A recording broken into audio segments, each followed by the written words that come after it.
I'm doing one thing really stupidly that I should stop doing. It's like, how long is it going to take you to figure out what that is?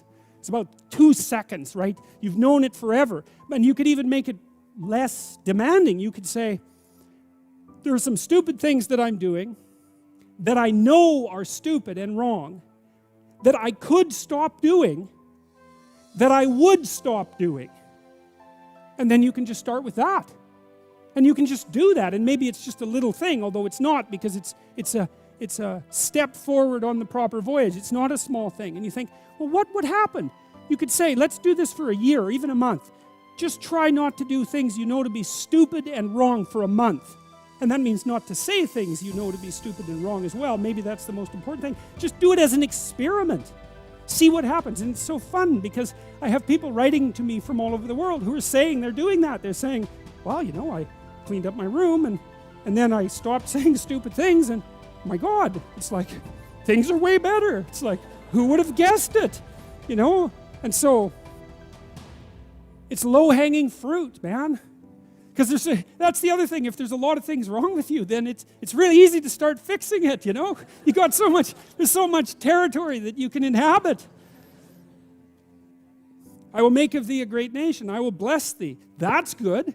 I mean, the whole nation thing, that's positive, but to have God on your side, that's, you know, you might want that when things get rough. That would be good. And make thy name great, and thou shalt be a blessing. Wonderful. That's a good deal.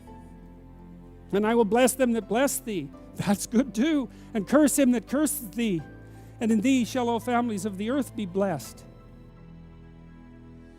That's something. Wouldn't it be something if you could wake up and your day was composed in part of people thanking you for all the good things you've done in the world? Wouldn't that be good? It's not impossible for that to happen. So Abram departed, yes, as the Lord had spoken unto him. And Lot went with him. And Abram was 70 and 5 years when he departed out of Haran. That's old. Now Abraham lives a long time, but this is also part of the story. So he has a wife who can't have children. He has nothing. Obviously, he's been hanging around Dad's shack for a little too long, given that he's 75, right? It's time to get a fire lit underneath him a bit. And so he's not got much going for him, but he still decides to move forward. And I've seen this too, you know, like if you don't have your destiny in hand by your time you're 30, it's rough. You start hurting. And if you don't have your destiny in hand by the time you're 40, then you really start hurting. And 40 is a real fork in the road. The fork in the road, that's always where you meet the devil, by the way. And that's because every time you have to make a decision, the possibility of evil beckons. That's why that is.